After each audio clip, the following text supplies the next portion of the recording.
Thank you to this week's video sponsor, Ecoflow. We have one of those moments again where we're stuck behind a barrier. So it's about 7:45 in the morning and we're trying to leave the campsite because we obviously have a visit to go and do this hab check. Can't ring the number because the number just seems to keep ringing out and gets cut off, and it's not a handheld one, so Stu's gone off to reception to see if we can get somebody to let us out.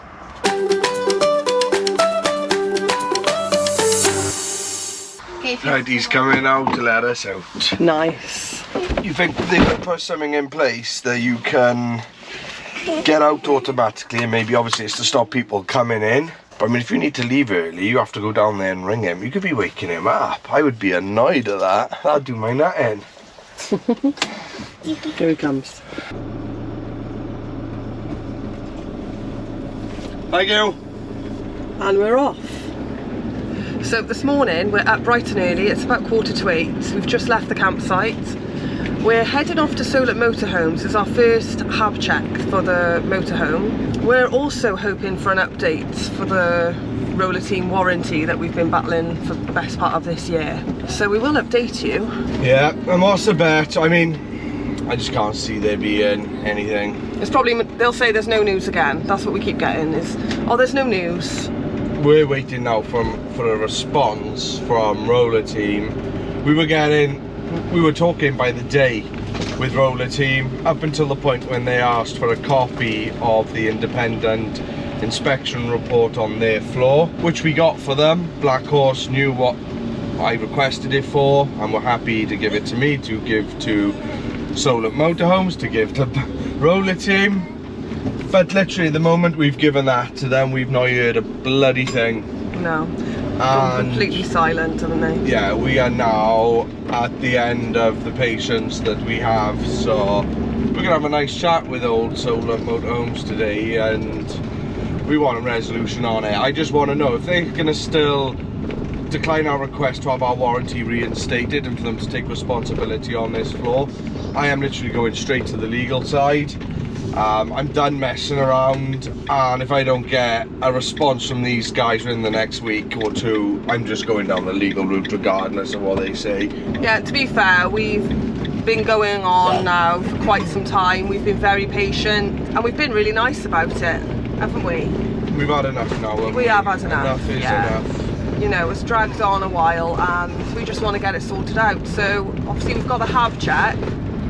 I'm a bit miffed about going to Solent in the first place because it feels a little bit counterproductive, really. We're going to kind of keep the warranty that we don't have.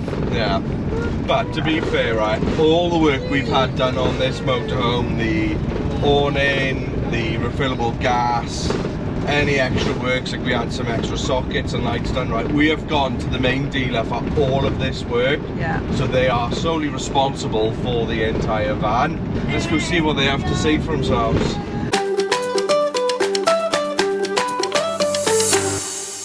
So we've just left the motorhome with Solent and they reckon they're going to take about an hour, hour and a half. There's a Tesco's nearby, so we've just nipped into the cafe for a coffee, and then when we go back we're going to find out what's going on with the Rollerteam update. Well, there is a bit of an update, and the update is there is no update. They still haven't heard from them. They've suggested I have Rollerteam's number direct and I call them. There is no update. There's nothing, is it? They've still not come back to them. And until Rollerteam come back to either us or Solent, then we know nothing. We're just waiting still.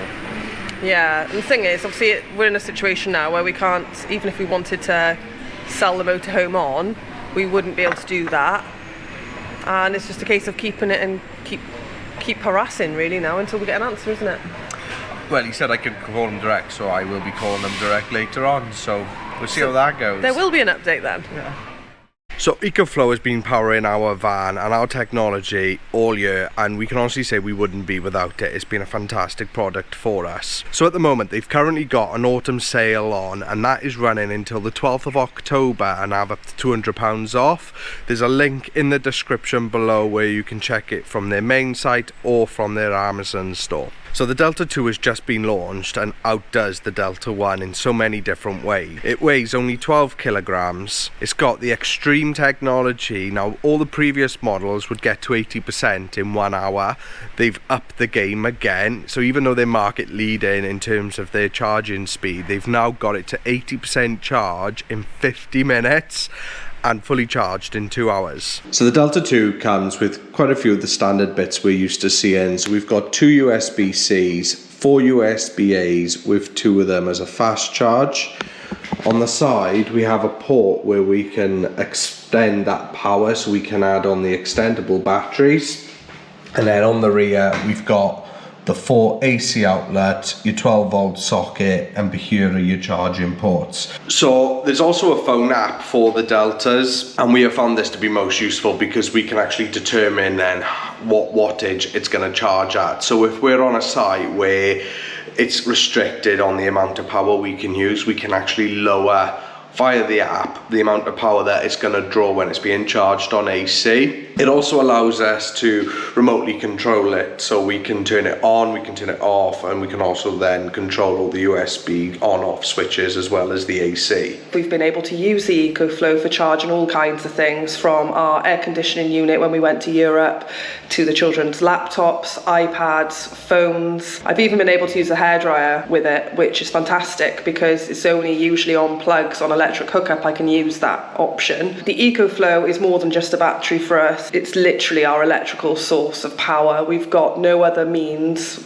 of using any kind of electricity when we're off grid. So when we take the Ecoflow, we can be sure that we can carry on doing things like boiling a kettle, like hair dryers, like using straighteners, and all those things that we take for granted when we're in the house. Obviously we've got solar with this one as well, and the solar that pulls in for the Ecoflow is so fast. We literally can get away with being off grid longer by having the Ecoflow than if we weren't using one at all.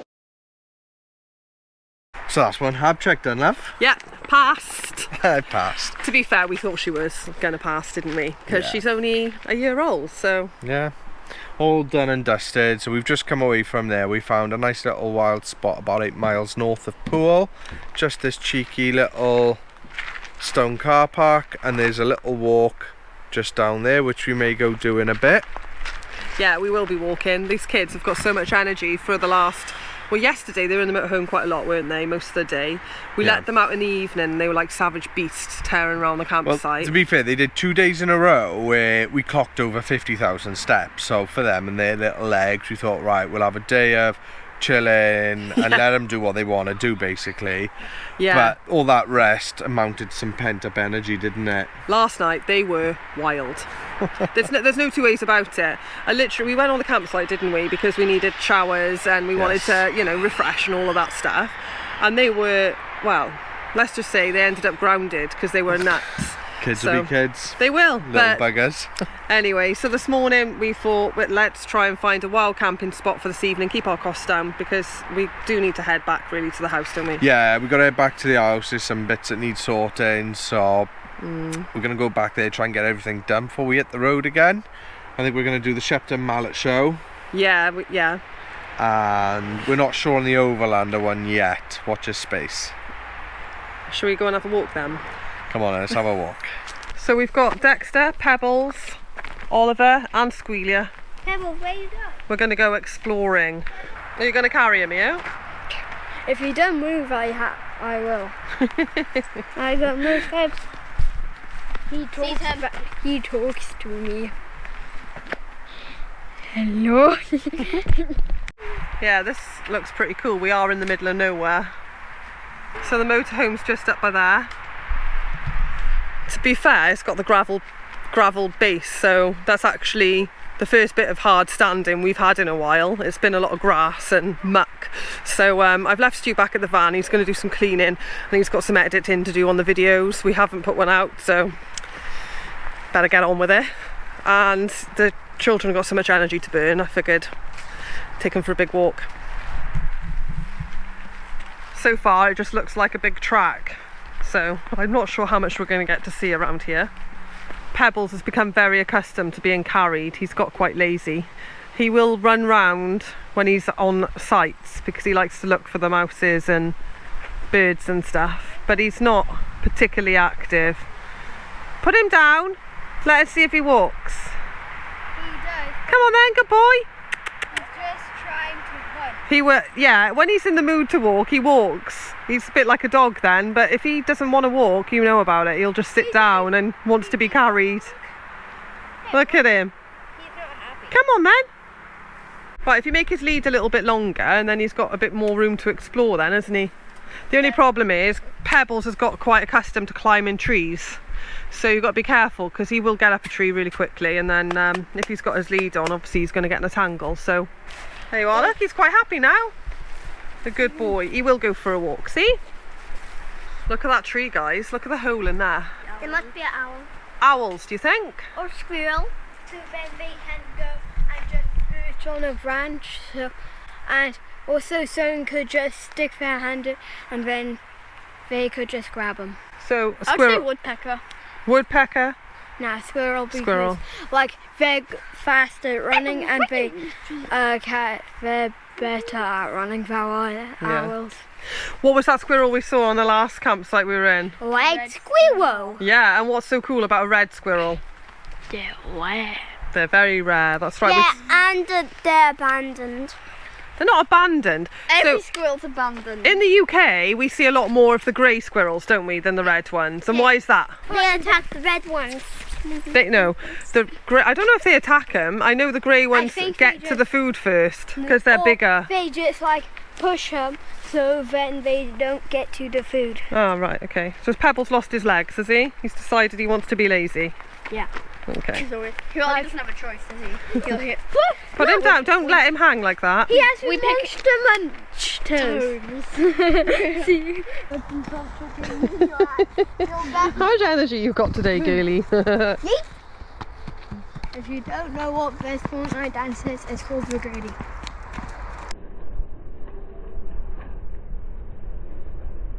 That's just made me nervous, Adav. I think we should go back. Yeah, well, we got the cat with us as well, and we don't know where we are, do we? Okay, the cat can just scrape his Just stay on the sandy bit and stay out of the long grass. stand on it. If you've seen one snake, trust me, there'll be more. Let's go. Yeah, at least you've all got trainers on. I'm stood in flip-flops. Yeah, but how could there be a snake up here? Well, if there's one, there's definitely going to be more. There's a lot of long grass. Yeah, so they could be in the bushes. Yeah. I don't fancy coming across a bigger one of them, do you? No, No. because we already held one. Yeah, and they're not nice. So, let's get back. We've just got to get up this path. Back to the motorhome. But that one didn't really bite. I think that one was a baby. Yeah, because it was a girl snake. How do you know it was a girl snake? Because boy snakes are shorter than the girl snakes. Yeah, true. Yeah, so the one laying on the floor just now, the black one we saw, was a boy. No, What type of snake do you think it was? I think it was a diamondback. What's a diamond bat? A diamond Snake. It's a snake. Yeah, I just mean, is it Yeah. like a British snake? Grass snakes. A grass snake? Yeah, probably. Oh, Laura's got the heebie-jeebies now. Yeah, you have. I've seen you all jumping in a panic then. Nice little spot.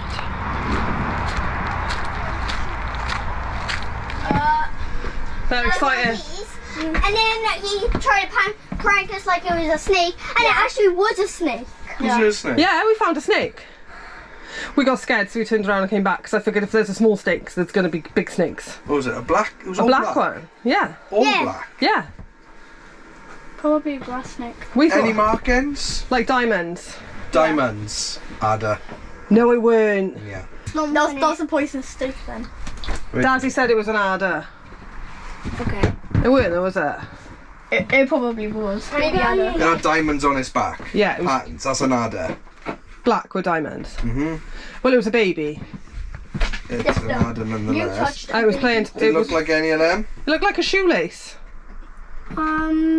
It was all like black. It was like that one. Yeah, that. What one is that then?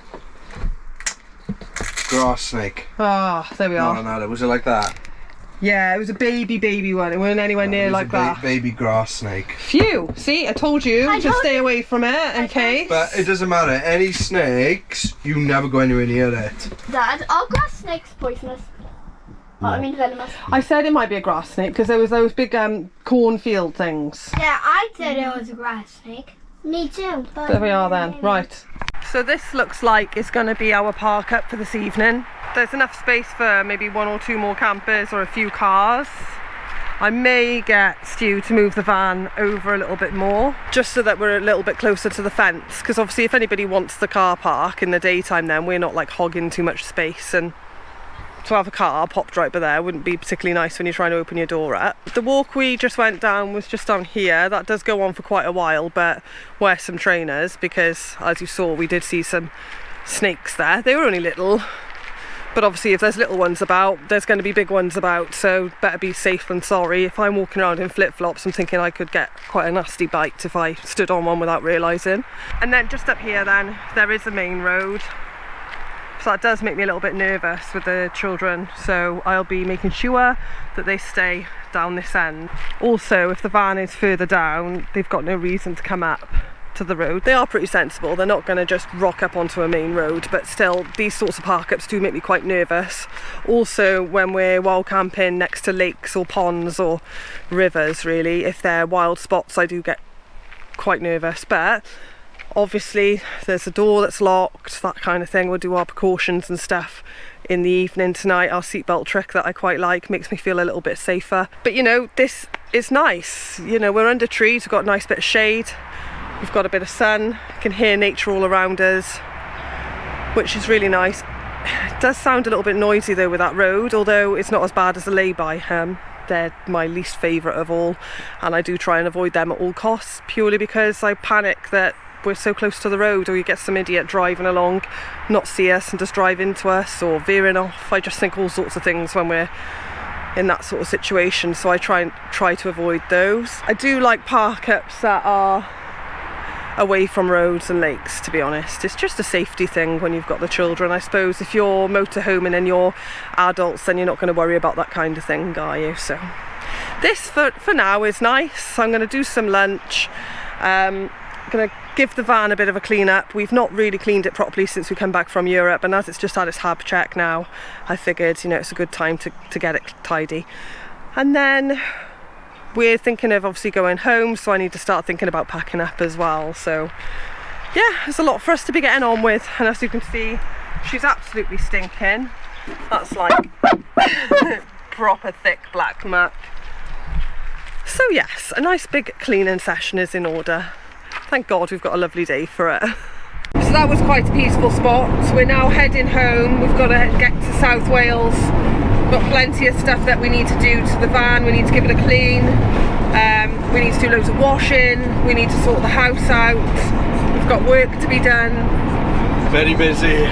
It's literally feels like a long list of stuff that needs to happen, because we've been on such a jolly for what, six and a half weeks we've been gone. So we're going to get that done. I think the next time we're going to head off into the motorhome will be for the Shepton Mallet show. So yeah, got a good week and a half now to get our things in order, get the motorhome sorted out, and get back on the road. We've got some exciting news that's coming up in the next few weeks. We don't stop. No, there's always something. But just a little update on Rollerteam. Basically, we had the number to give them a call, and they've just redirected us back to our dealer. So I think it's a case of us going to have to chase it on the daily now and start being a little bit irritating. But for now, we're just about to hit the Severn Bridge. There's our sign there, love. Seems like ages since we've seen Wales. Yeah. There you go. We're heading off to our homeland. It's going to be a bit strange. We'll make the most of it though, won't we? Yes, so we've got plenty to do. Lots of stuff to get sorted. Got a bit of work to do. It's blinking freezing though, but on a positive, the sun is shining. So we're going to leave the vlog here now. We're going to catch up with you soon. Hope you've enjoyed it. But until next time, guys. We'll see you in a bit. Ta-ra, guys.